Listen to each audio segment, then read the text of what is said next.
Okay, तो अब हम लोग प्रिज्म पढ़ेंगे आज। तो प्रिज्म को आप लोग जानते होंगे, कुछ इस तरीके से दिखता है। देखा है प्रिज्म?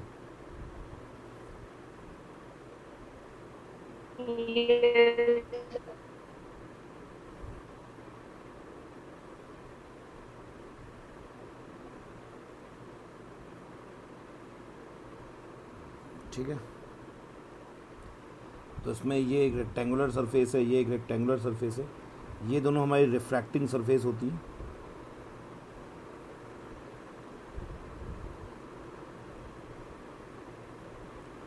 ये बेस ऑफ द प्रिज्म होता है, जहाँ पे प्रिज्म रखा होता है। और दोनों रिफ्रैक्टिंग सरफेस के बीच का जो ये एंगल होता है, इसको हम लोग एंगल ऑफ प्रिज्म बोलते हैं। सर मुझे वो नहीं दिखाई दे रही प्लेन।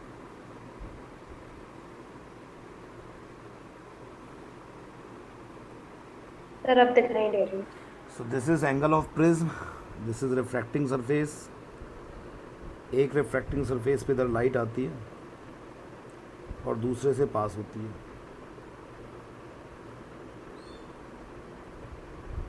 ठीक है, यस सर। सो प्रिज्म में दो फिनोमेना होते हैं जिनको हम लोग बोलते हैं deviation through the prism and the dispersion through prism. तो पहले हम लोग बात कर लेते हैं डेविएशन थ्रू प्रिज्म।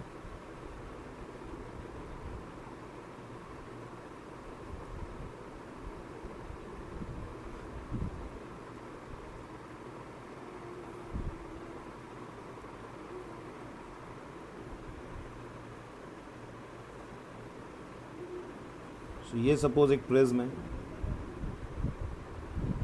सपोज इधर से एक लाइट आती है। थोड़ा बड़ा बनाते हैं प्रिज्म को। हम प्रिज्म की सामने से देख रहे हैं सरफेस, ठीक है। प्रिज्म को सामने से देख रहे हैं तो हमें रिफ्रैक्टिंग सरफेस ऐसे लाइंस रूप में नज़र आ रही है। और ये नीचे बेस ऑफ द प्रिज्म। सो इधर से एक इंसिडेंट लाइट रे आई, ये टुवर्ड्स द नॉर्मल मुड़ेगी, ये अंदर चली गई मीडियम में, और फिर अंदर अवे फ्रॉम द नॉर्मल हो जाएगी।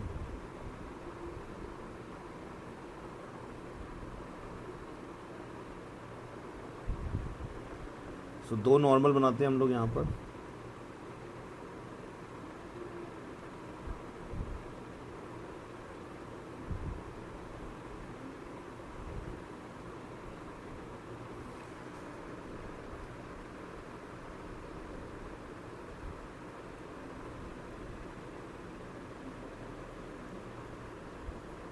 ये फर्स्ट नॉर्मल है N1, ये सेकंड नॉर्मल है N2।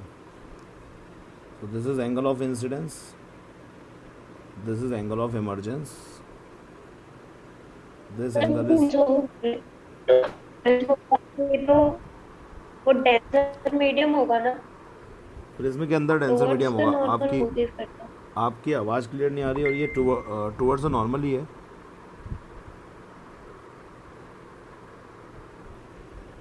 टुवर्ड्स नॉर्मल ही तो जा रहा है ये देखो, एयर से ग्लास में जा रहा है टुवर्ड्स नॉर्मल, और फिर जब ग्लास से वापस एयर में आ रहा है तो अवे फ्रॉम द नॉर्मल।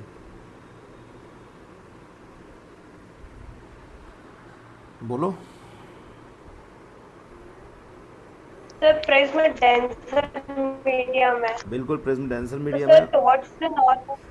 तो ये टुवर्ड्स द नॉर्मल ही तो है। देखना जरा, एयर से ग्लास में गया, सीधे कहाँ गया? टुवर्ड्स द नॉर्मल ही तो गया है। ये तो ऐसे जा सकता था ना सीधे,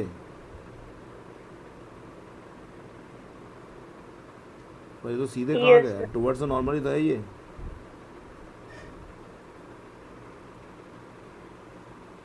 बोलो। और इधर से away from the normal yes है। सर। तो इसका दो बार डेविएशन हो रहा है प्रिज्म का। प्रिज्म में लाइट रे का दो बार डेविएशन हो रहा है। एक बार तो ये del1, एक बार ये del2। ये फर्स्ट डेविएशन, मतलब ये लाइट रे अच्छी वाली सीधी जा सकती थी, इतनी डेविएट हो गई del1 से। और ये भी अच्छी वाली सीधी जा सकती थी, ये delta2 से डेविएट हो गई। ठीक है, तो दो डेविएशन हो रहे हैं। Yes sir. कितने बार हो रहे हैं डेविएशन? दो बार। दो बार हो रहे हैं। अभी हम डेविएशन की बात करते हैं, एक मिनट में। अब ये देखो कि ये जो है ये एंगल ऑफ प्रिज्म है ए, ये जो है ये पूरा नॉर्मल है, इसमें से ये R1 है तो ये बचेगा 90 माइनस R1 और ये 90 माइनस R2। ठीक है, तो फॉर एनी प्रिज्म, कोई भी प्रिज्म बना रहा है,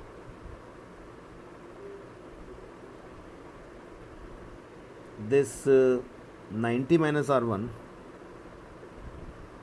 plus A plus 90 minus R2, it is always equals to 180 degree. ठीक है, क्योंकि एक ट्रायंगल में तीनों एंगल्स का सम 180 डिग्री होता है। तो 90 माइनस R1 क्यों कर रहे हैं? क्योंकि ये नॉर्मल था पूरा, तो नॉर्मल 90 का एंगल बनाता है, तो ये R1 हो गया तो ये 90 माइनस R1 हो गया। तो ये जो ट्रायंगल हम लोग लेंगे, मान लो इस साइड का नाम भी, पॉइंट का नाम भी ये रख दो, ये रख दो सपोज PQRS, तो जो AQR है इस ट्रायंगल में तीनों एंगल्स का सम 180 होगा। तो ये R1 था पूरा नॉर्मल तक, यहाँ से नॉर्मल 90 का होता है, तो बचा हुआ 90 माइनस R1 हो जाएगा। Yes sir. सो यहाँ से ए की वैल्यू आ गई, ये तो मैंने तीनों को ऐड करके 180 के बराबर किया, कैंसिल आउट हुआ, ए इक्वल्स टू आ गया R1 प्लस R2।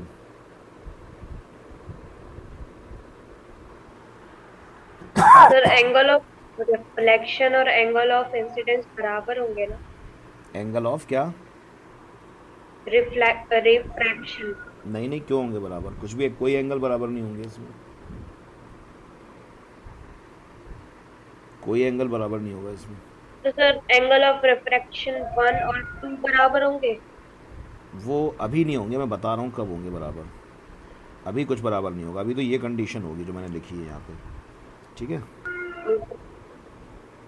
यहाँ तक बात समझ में आ रही है? Yes sir. अब एक बार फिर से इस डायग्राम को बनाते हैं। ये प्रिज्म था,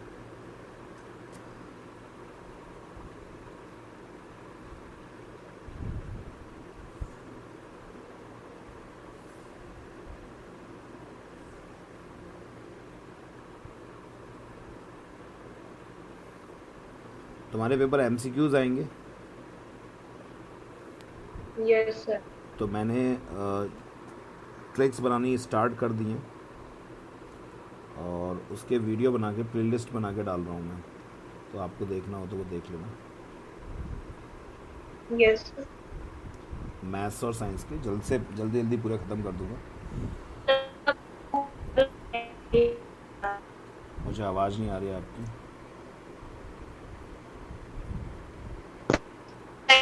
डेविएशन। स्टिल आवाज़ नहीं आई है मुझे, एक बार फिर से बोल दो क्या कह रहे हैं। प्रिज्म के बारे में कुछ पूछा आपने? सर एंगल ऑफ डेविएशन भी बता देना एक बार। बता रहा हूँ। तो ये जो है, अब उसी पे आ रहा हूँ मैं, एंगल ऑफ डेविएशन। ये लाइट रे अच्छी भली सीधी जा रही थी, ये लाइन ऑफ इंसिडेंस था उसका, लेकिन ये मुड़ गई ना थोड़ी सी, तो इसको कितना ये भटक गई है, इसे बोलते हैं एंगल ऑफ डेविएशन। तो ये पहला डेविएशन हुआ यहाँ पर। ठीक है, नहीं आया समझ में?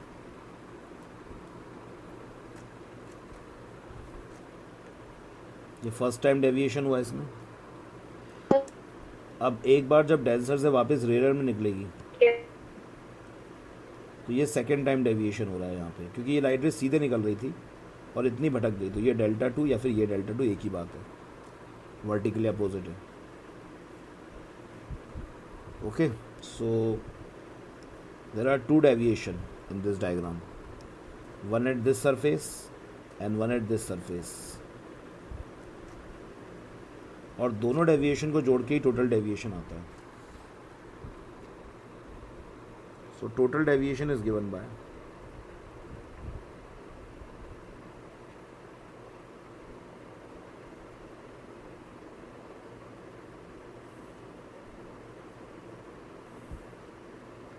Delta 1 plus delta 2, sum of 2 interior angle equals to exterior angle in a triangle. तो टोटल डेविएशन हो जाएगा डेल्टा 1 प्लस डेल्टा 2। ठीक है,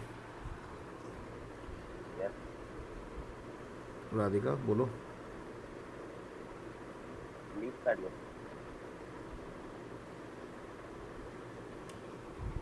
कहाँ एब्सेंट हो गई है?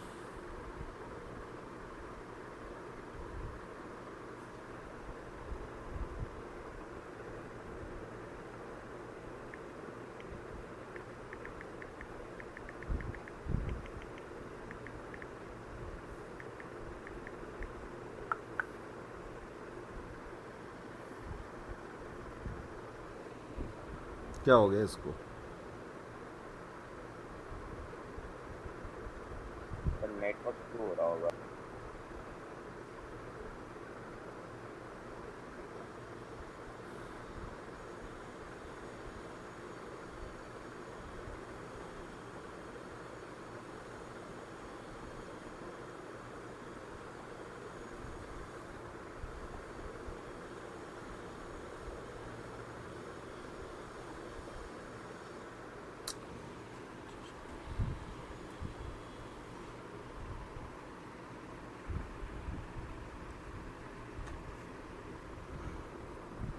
सो this is total deviation.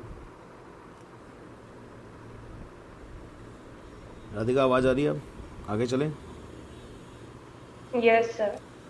Also this I equals to delta 1 plus R1, क्योंकि वर्टिकली अपोजिट एंगल इक्वल होंगे। Yes, sir. And similarly this E plus R2, sorry not E plus R2, this is delta 2 plus R2 equals to E। फिर से वही बात, vertically opposite angle equal होंगे। Yes, sir. तो इन दोनों को add करके ही तो डेल्टा आया था। सो डेल्टा इक्वल्स टू हो जाएगा, सर डेविएशन एंगल 2 वाला समझ में नहीं आया। this is R2, this is delta 2 and this is E. So E angle of emergence equals to vertically opposite angles, मतलब ये दोनों का सम वर्टिकली अपोजिट होगा इसके। नहीं सर ये नहीं, ये डेल्टा 2 कैसे यहाँ पर कैसे आया? ये देखो, ये लाइट रे सीधे जा रही थी, जा रही थी, यस सर। तो एक्चुअली ये डेल्टा 2 होगा। मैंने इसका वर्टिकली अपोजिट यहाँ ले लिया है। Okay sir. नहीं आया? सर आ गया। सो डेल्टा 1 की वैल्यू क्या है? I माइनस R1 और ये E minus R2।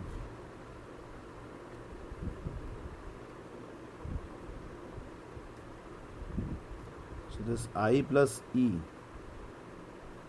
Minus R1 plus R2,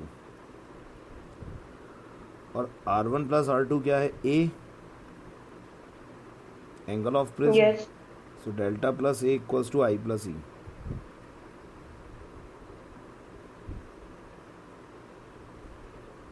okay,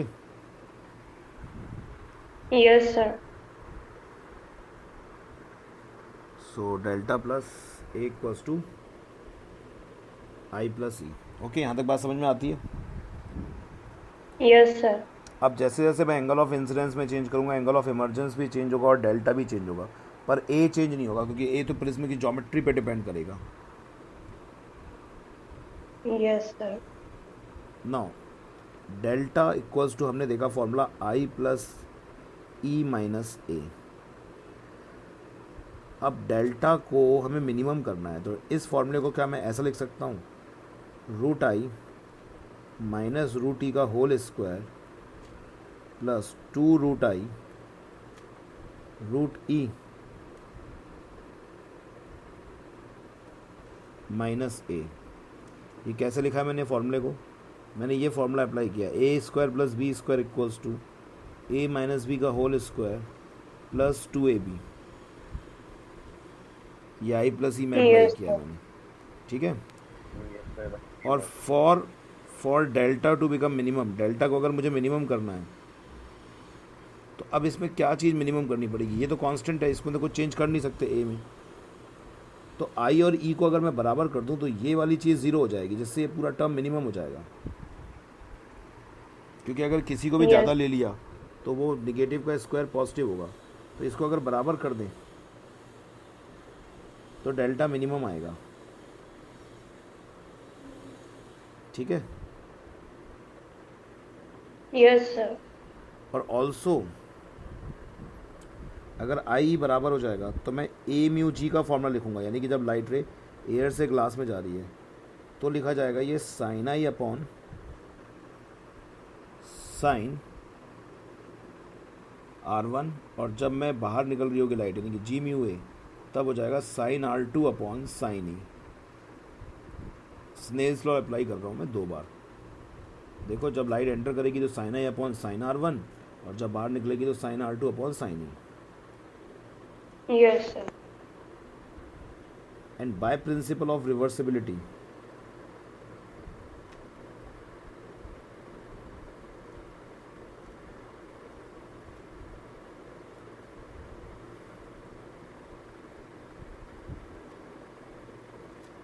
हम ए म्यू जी को 1 अपॉन जी म्यू ए लिख सकते हैं। Yes, sir. इसका मतलब sine I upon sine R1, this should equals to 1 upon sine R2 upon sine E. ठीक है। Yes, sir. सो अगर हम लोग यहाँ से देखें तो एक कंक्लूसिव पॉइंट हमारे पास आएगा कि अगर आई और ई बराबर हैं, अगर आई और ई बराबर यानी कि मिनिमम डेविएशन है, तो आई और ई बराबर थे, तो आई और ई बराबर हो जाएंगे तो ये कैंसिल हो जाएगा, तो sign R1 equals to sign R2 हो जाएगा, और साइन से साइन इनवर्स साइन को एलिमिनेट कर देगा तो बचेगा R1 equals to R2। Sine से साइन एलिमिनेट हुआ, R1 इक्वल्स टू R2 बचा। Yes. ठीक है। Yes, sir. सो हमने ये देखा कि मिनिमम डेविएशन कंडीशन में, यानी कि जब डेल्टा को आप मिनिमम करते हो तो आई ई के बराबर आता है और R1 R2 के बराबर आता है। ठीक है। अगर R1 R2 के बराबर आएगा तो अभी अभी हमने फॉर्मूला देखा था A equals to R1 plus R2। इस फॉर्मूले को हम 2R लिख सकते हैं क्योंकि दोनों तो बराबर ही हो गए हैं, तो जो रिफ्रैक्शन एंगल है वो आधा हो जाएगा एंगल ऑफ प्रिज्म का। तो ये 3 कंडीशन सेटिस्फाइड होगी। तो अगर हम इस कंडीशन में प्रिज्म का डायग्राम बनाएं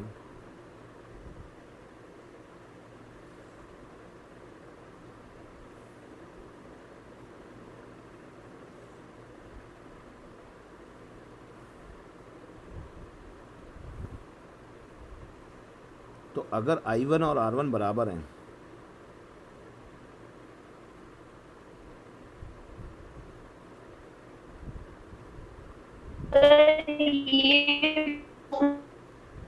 ये आई तो ई के बराबर ही होगा ना। आप जब बोल रहे हो कुछ भी आवाज़ समझ में नहीं आ रही है, एक बार और कोशिश करो।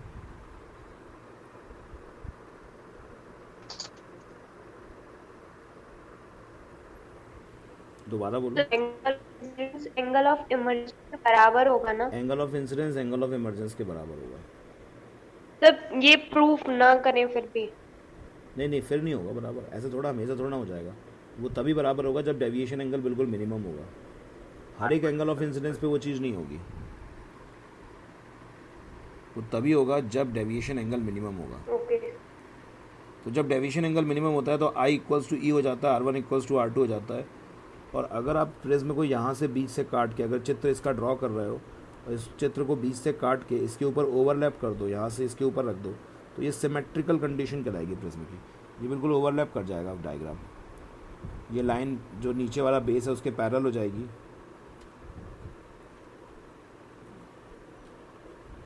तो ये डायग्राम बिल्कुल सिमेट्रिकल हो जाएगा। तो eight minimum deviation prism is in the symmetrical condition. Prism symmetry में आ जाता है eight minimum deviation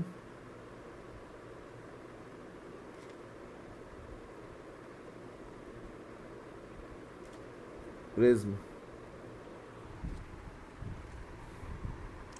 is in symmetrical condition. जितना ज्यादा डेंसर होगा प्रिज्म उतनी ज्यादा एंगल ऑफ डेविएशन कम होगा। मुझे आपकी आवाज़ अब बिल्कुल भी समझ में नहीं आई, पता नहीं नेटवर्क कैसा आ रहा है आज।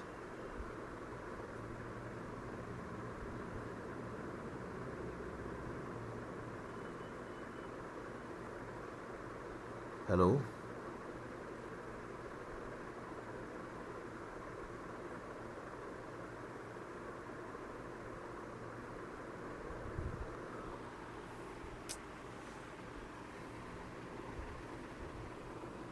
बोलो राधिका।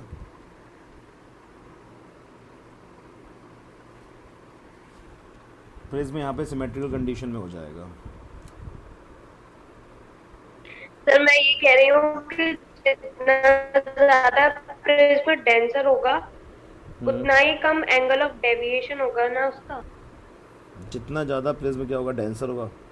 नहीं, मिनिमम डेविएशन के टाइम पर वो, क्या बोला इसने एक बार, जितना ज़्यादा डेंसर होगा उतना ही कम angle of deviation. Angle of कम डेविएशन तो इस बात पे डिपेंड करेगा कि वो सिमेट्रिकल कंडीशन में है कि नहीं है। अगर आप इसको एक्सपेरिमेंट से करोगे, इसका एक्सपेरिमेंट करोगे, और आप अगर एंगल ऑफ डेविएशन का एक ग्राफ बनाओगे एंगल ऑफ इंसिडेंस के साथ, तो वो ग्राफ कुछ इस तरीके का मिलेगा आपको।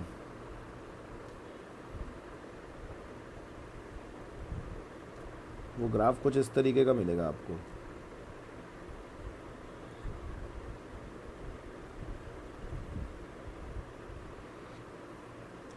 किसी खास एंगल ऑफ इंसिडेंस पे एंगल ऑफ डेविएशन मिनिमम होगा, और उस एंगल ऑफ इंसिडेंस पे एंगल ऑफ इमर्जेंस बराबर होगा, R1 इक्वल्स टू R2 हो जाएगा।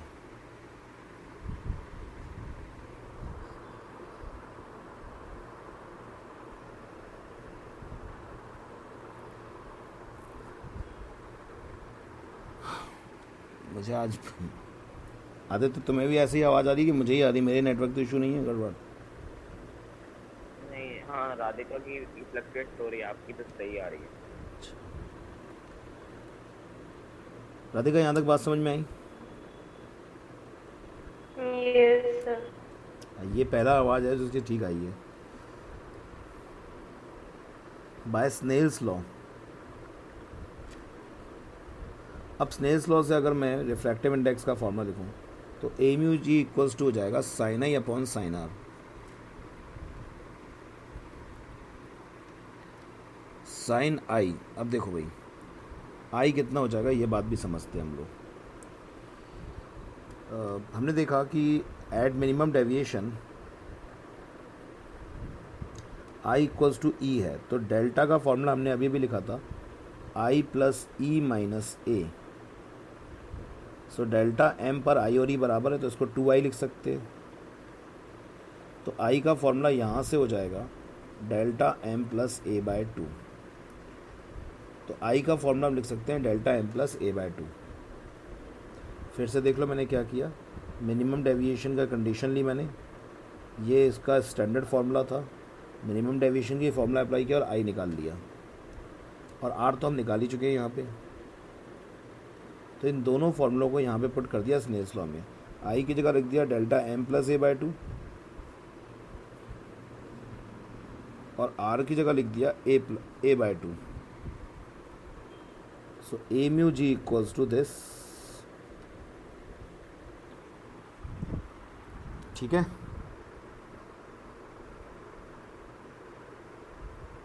Yes sir. So A mu G sine delta M plus A by 2, ये हमारा आ गया था, और साइन ए बाय 2। अब ये फॉर्मूला क्या कहलाता है? ये फॉर्मूला होता है रिफ्रैक्टिव इंडेक्स ऑफ प्रिज्म का formula. This is known as the refractive index of prism.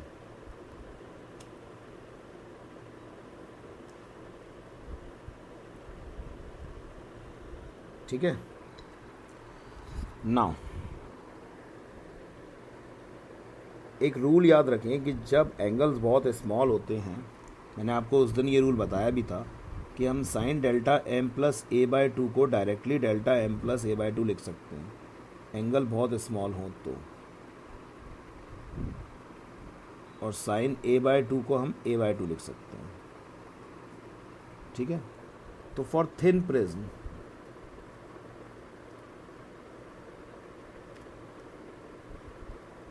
A mu G, या सीधे सीधे म्यू लिख देता हूँ अभी मैं इसको, delta M plus A by two divided by A by two equals to mu, तो यहाँ से 2 से 2 कैंसिल हुआ, तो mu equals to delta M plus A upon A, so delta M plus A equals to mu A, so delta M equals to A mu minus 1.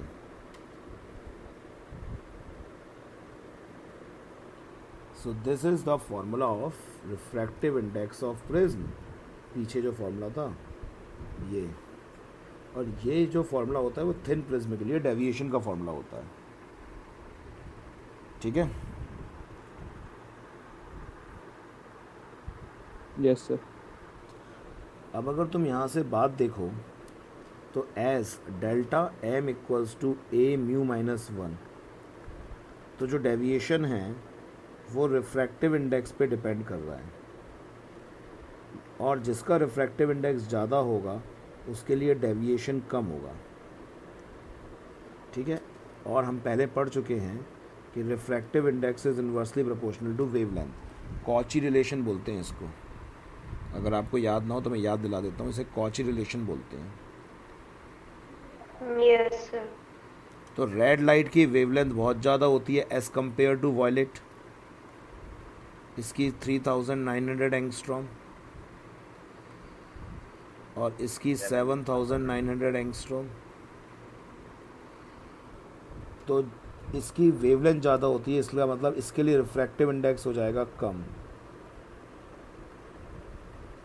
और इसके लिए refractive index कम होगा, इसका मतलब इसका डेविएशन भी कम होगा. तो रेड लाइट का डेविएशन कम होता है जब भी प्रिज्म से लाइट पास होती है, और वॉयलेट का डेविएशन ज़्यादा होता है. तो जब भी लाइट प्रिज्म से पास होती है, जब भी एक वाइट लाइट प्रिज्म से पास होती है, तो हर कलर अलग अलग तरीके से डेविएट करता है. डेविएट दोनों सरफेसेस पे करते हैं, लेकिन हम लोग डेविएशन शो बीच में से करते हैं. तो ये हर कलर अलग अलग तरीके से डेविएट करता है.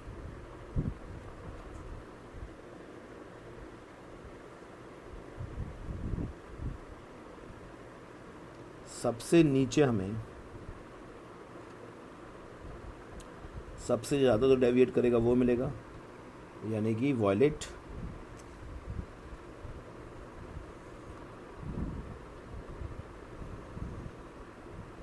अब वॉयलेट तो इसमें है नहीं, लिख देता हूँ मैं इसकी जगह वॉयलेट.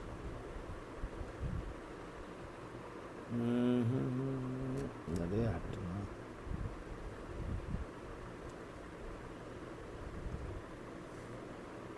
ये वॉयलेट. और सबसे कम डेविएट कौन सा कलर करेगा? रेड. रेड तो वो सबसे रेड. तो बाकी सब इसके बीच में ही होंगे. तो ये 7 कलर मिलेंगे हमें. वॉयलेट, इसी तरीके से बीच में इंडिगो, फिर blue, green, yellow, orange, red. तो 7 कलर्स का जो बैंड मिलता है इसको हम स्पेक्ट्रम कहते हैं. क्या बोलेंगे इसको? स्पेक्ट्रम. स्पेक्ट्रम. अब सब कलर अलग अलग तरीके से डेविएट कर रहे हैं. 7 कलर का जो ग्रुप मिल रहा है इसको हम स्पेक्ट्रम कह रहे हैं. एंड दिस फिनोमेना, यानी the splitting of white light into 7 colour, मैंने यहाँ पे येलो लाइट क्यों शो कर दी है? चलो आप ये वाइट लाइट मान लेना. The splitting of white light into 7 colour is known as dispersion of light. ये वाइट लाइट आएगी और वो 7 कलर में बट जाएगी. This phenomena is known as dispersion of light. So what is the meaning of dispersion of light?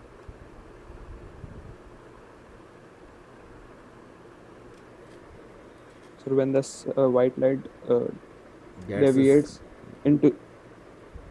into spectrum is called dispersion of light. Yes. So the deviation of white lights, या फिर the splitting of white light, deviation अलग बात हो जाएगी. The splitting of white light into that its 7 constituent color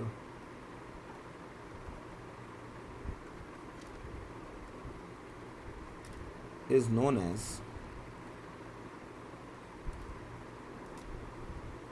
dispersion of light. And the group of 7 color obtained is known as spectrum.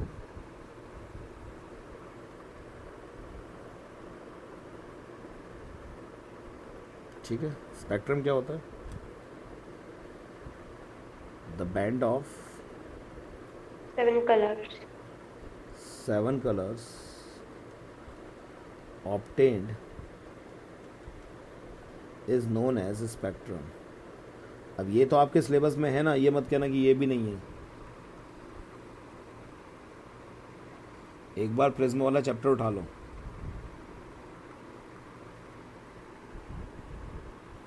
ठीक है, तो violet colour spectrum में नीचे होगा और रेड कलर ऊपर होगा।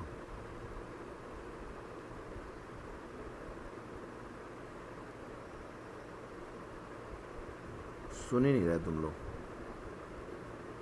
सुन रहे हैं सर। सर, ठीक है, तो इसको बोलते हैं स्पेक्ट्रम ऑफ लाइट। अब स्पेक्ट्रम कई तरीके के होते हैं, प्योर इम्प्योर स्पेक्ट्रम, इस तरीके से।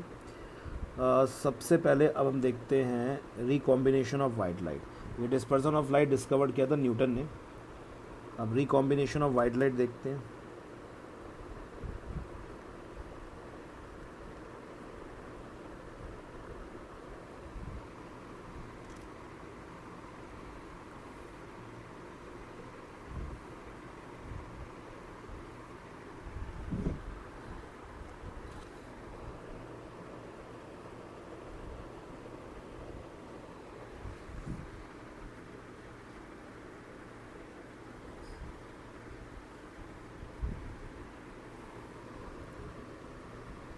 मान लो हमारे पास 2 प्रिज्म रखे हुए हैं।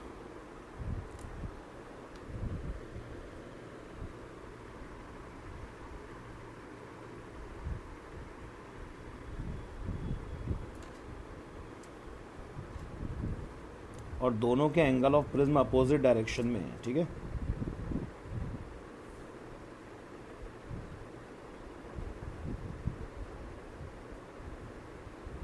दोनों के angle of prism opposite direction में है। इसका एंगल ऑफ प्रिज्म ए है और दूसरे वाले का कुछ ए डैश मान लो, या एक का A1 एक का A2। ओके, अब दोनों को अगर हम ज्वाइन कर दें तो ग्लास स्लैब के इक्विवेलेंट हो जाएगा ना।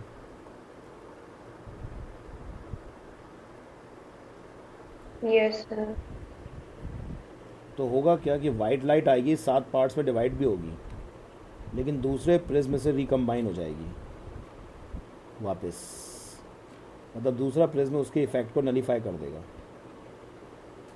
और फिर से वाइट लाइट एक वाइट लाइट के रूप में पास होगी। तो इसको बोलते हैं रिकॉम्बिनेशन। ठीक है, यस सर। लेकिन ऐसा कोई कंपलसरी नहीं है। एक्चुअली यहाँ पे 2 फिनोमेना होती हैं। एक कहलाती है डिस्पर्सन विदाउट डेविएशन,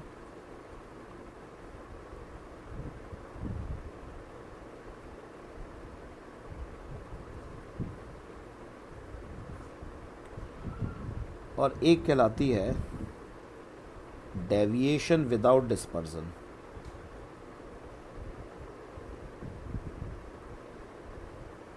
हम अभी जिसकी बात कर रहे हैं ना, वो सेकंड पॉइंट की बात कर रहे हैं। इसको एक्रोमेटिक कॉम्बिनेशन ऑफ प्रिज्म बोला जाता है। एक्रोमेटिक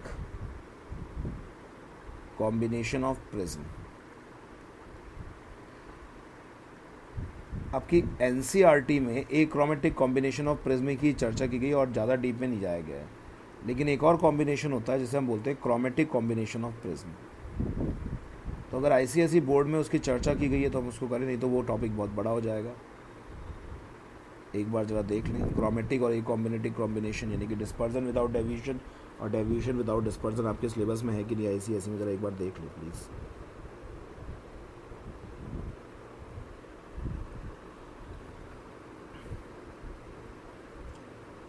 सीबीएसई में तो बस ये बात की गई है कि वाइट लाइट थोड़ी सी डेविएट हो जाती है, अपने पास से भटक जाती है, लेकिन white light as a white light ही पास होती है। पर इसमें भी 2 पॉसिबिलिटीज़ होती हैं। White light as a white light pass होगी, लेकिन वो डेविएट हो जाएगी, जिसका हमने बोला डेविएशन विदाउट डिस्पर्जन। लेकिन एक दूसरी कंडीशन भी होती है जहाँ पे डेविएशन तो बिल्कुल नहीं होता, लेकिन 7 कलर्स में बट जाना होता है, डिस्पर्जन होता है।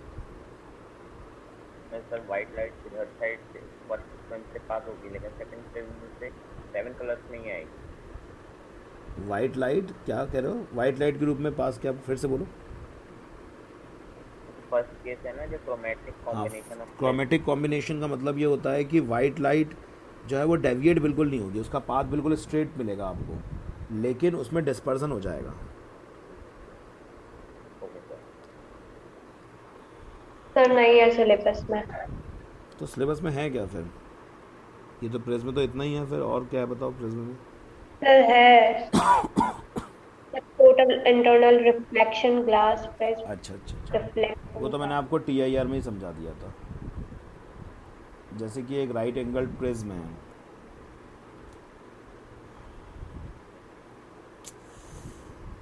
बार बार मैं इसको हटाना भूल जाता हूँ, एक सेकंड।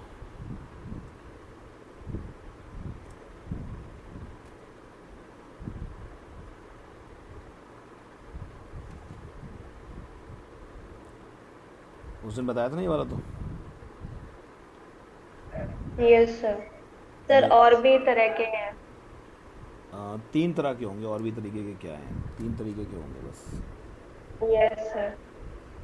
ये क्या है? ये क्या? अच्छा ये इधर है, मुझे क्या करना था? मुझे